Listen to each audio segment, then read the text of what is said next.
అదిగో మా అమ్మ వస్తుంది, వచ్చి బాలాగాని హాస్పిటల్కి వెళ్దాం పదా అని అడుగుతుంది.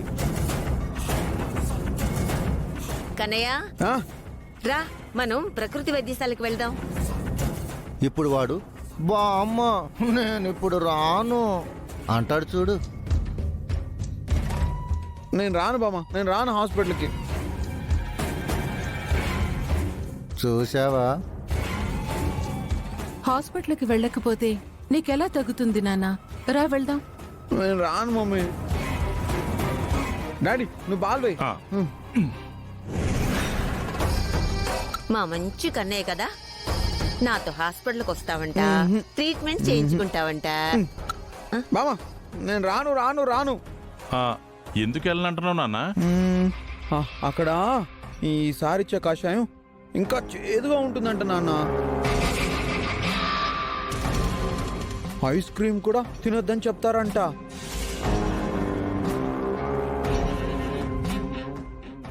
నన్ను బాబాయి పిన్నిలు ఆ హాస్పిటల్కి అస్సలు వెళ్ళొద్దు అన్నారు.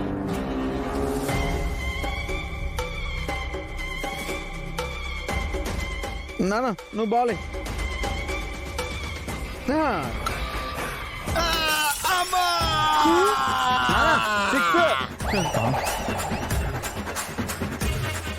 ఇక్కడ అవుట్.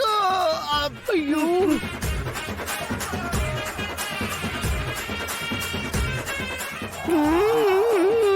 మీరు అక్కడేం చేస్తున్నారా? బాబాయ్ నువ్విచ్చిన బాలే భలే షాట్ కనెక్ట్ అయింది. బ్రహ్మాండం బద్దలైంది, బాగా తగిలింది రా. కూలిచ్చి మరీ దెబ్బలు తినడం అంటే ఇది. అది సరే గాని, నా కన్నయ్యని హాస్పిటల్కి వెళ్ళొద్దని ఎందుకు చెప్పావురా? ఆ చిన్నపిల్లడి కల ఎవరైనా చెప్తారా? మేమలా అనలేదు వదినా. ఈ ప్రకృతి వైద్యశాల కంటే ప్రైవేట్ హాస్పిటల్లో చాలా బెనిఫిట్స్ ఉన్నాయి అన్నాను. అంతే అంతే అంతే కదే. అయ్యో అయ్యో అయ్యో అవునవునవును, అంతే అంతే అంతే అంతే అంతే. లేదు బాబాయ్ పిన్ని అబద్ధం చెప్తున్నారు బామ్మ. అబ్బో! అమ్మో! మా ఆవిడ మీద ఒట్టు. సర్లే,